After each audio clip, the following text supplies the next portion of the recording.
رمضان صبحي يا جماعه جايب واحد يحل مكانه في الامتحان.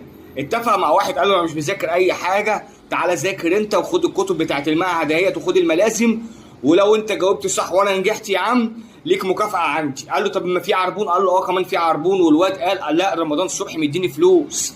الواد اما اتمسك قال لك انا واخد الفلوس من رمضان صبحي. معقول يا رمضان تعمل كده؟ قال لك ما انا مش مذاكر حاجه اعمل ايه؟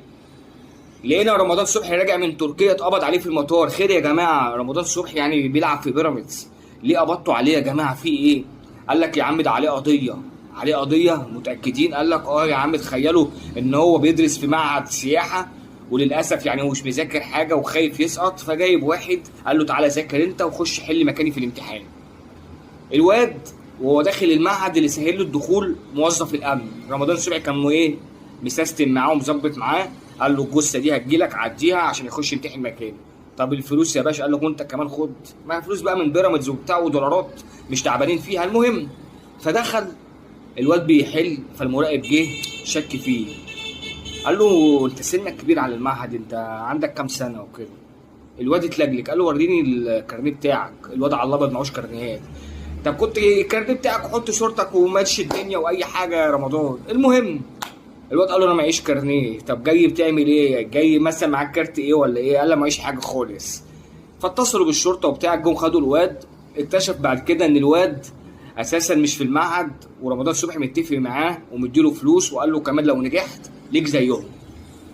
لو الموضوع عدى على خير ونجحت وجبت امتياز في معهد سياحه، مش عارف انت تعمل ايه معهد سياحه يا رمضان صبحي، قال له لو نجحت وعديت ليك مكافاه. بس الموضوع خلاص الناس كلها عرفته. ايه يا رمضان انت بتعمله ده؟ رمضان يقول لك ازاي يقبضوا عليك، ازاي يقبضوا عليا في المطار؟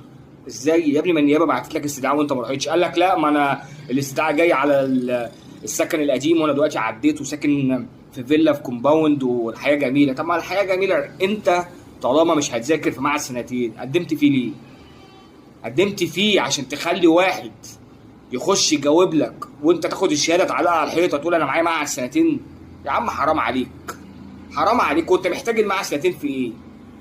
ليه تعمل لنفسك قضيه وتلاقي نفسك نازل من المطار بيتحفظوا عليك؟ ليه بتعمل في نفسك كده؟ عشان انت عايز تاخد شهاده وانت اساسا ما تستحقش الشهاده؟ كل الحكايه ان انت معاك دولارات واخدها من بيراميدز حنفيه راح تشتري بيها شهاده؟ يا عم حرام عليك اللي انتوا بتعملوه في نفسكم ده، انتوا في نعمه والله العظيم.